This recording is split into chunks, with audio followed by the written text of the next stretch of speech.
Ya, oke. Assalamualaikum warahmatullahi wabarakatuh. Kita bertemu lagi di pertemuan ke-15. Ini adalah pertemuan terakhir. Setelah ini kita akan melakukan ujian akhir semester seperti yang eh, dilakukan sebelumnya. Nah, kali ini saya akan memberikan materi mengenai bagaimana cara menghitung jumlah tulangan yang dibutuhkan pada salah satu elemen bangunan bawah. Ini contohnya kita ambil dinding.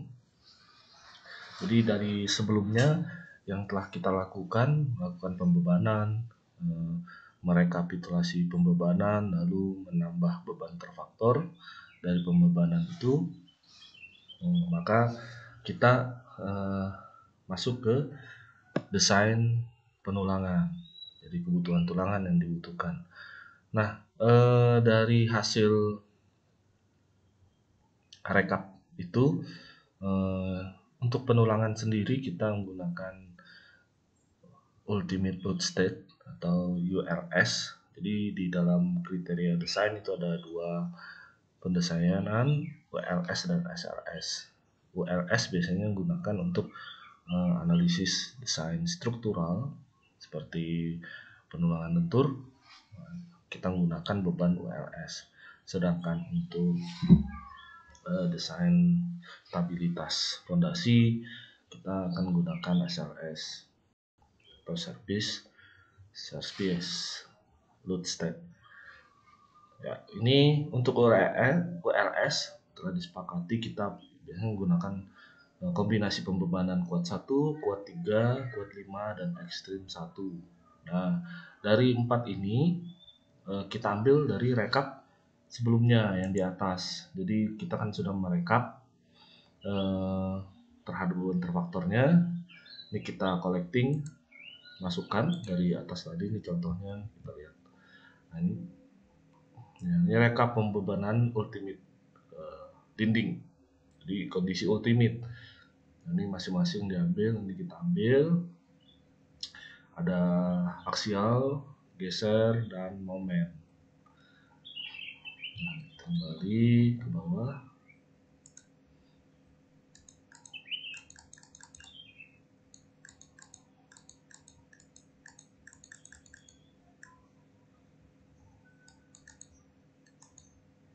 Nah, ini dinding.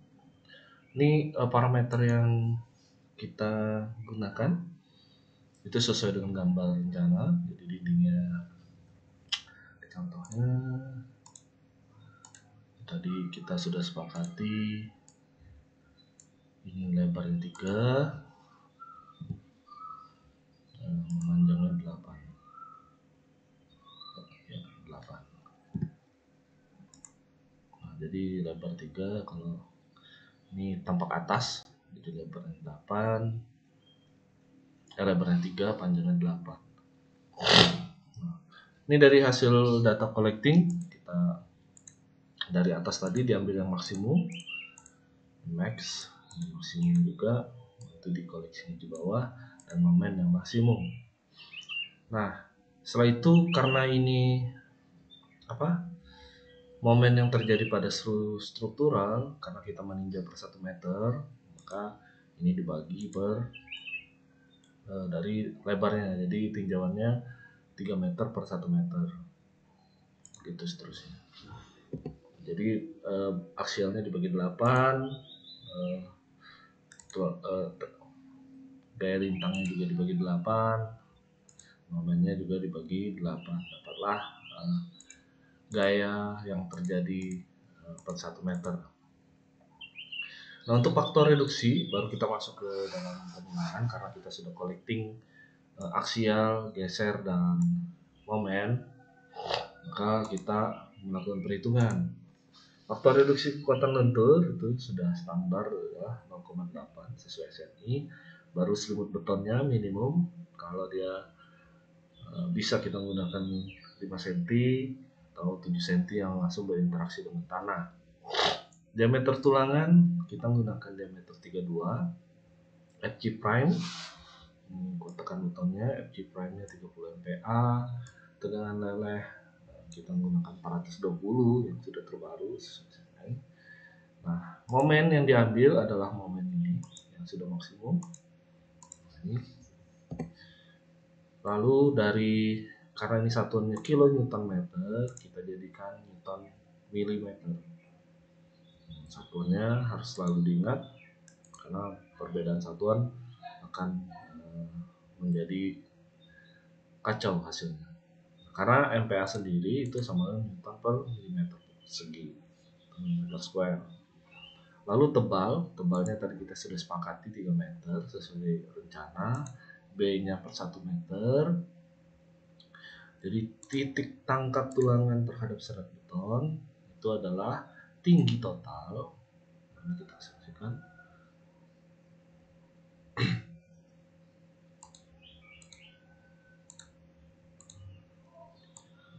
Ini bisa balong. Ini serat tulangan. Contoh. Jaraknya itu dari ujung sini sampai ke titik tengah. Makanya dia H total 3 meter ini, H total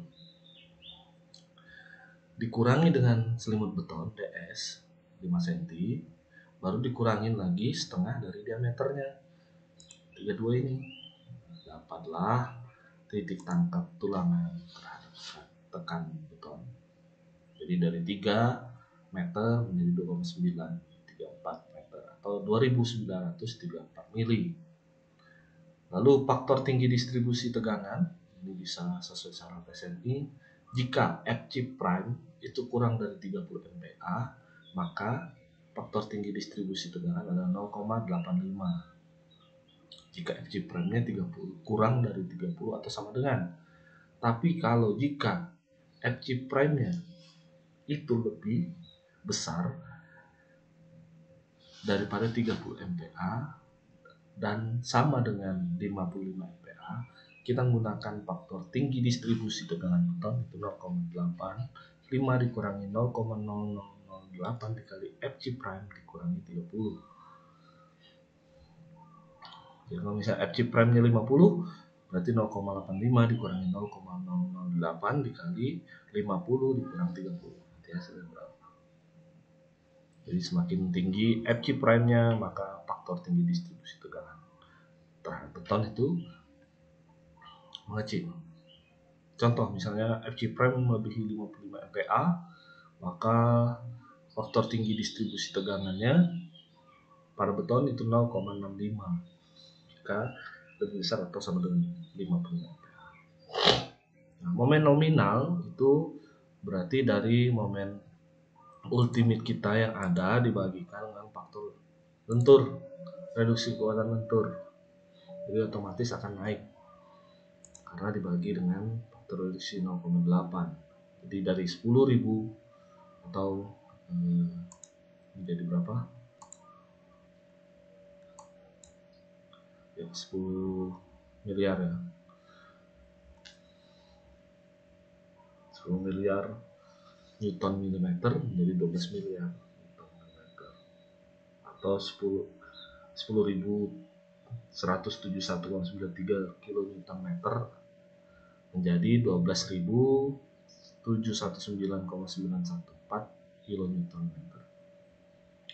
Nah, faktor tahanan momen itu adalah momen nominal dibagi dengan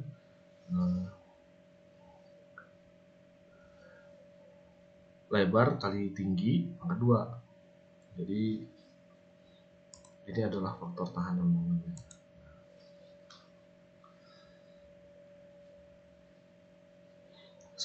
Lebar dikali dengan titik tangkap tulangan. Jadi hasilnya dapat 1,477.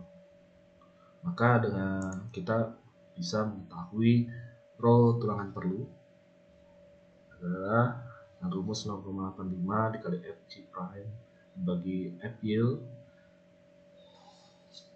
dikali dengan 1 kurang akar 1 buka kurung dikali 2 kali faktor tahanan momen dibagi dengan 0,85 kali FG prime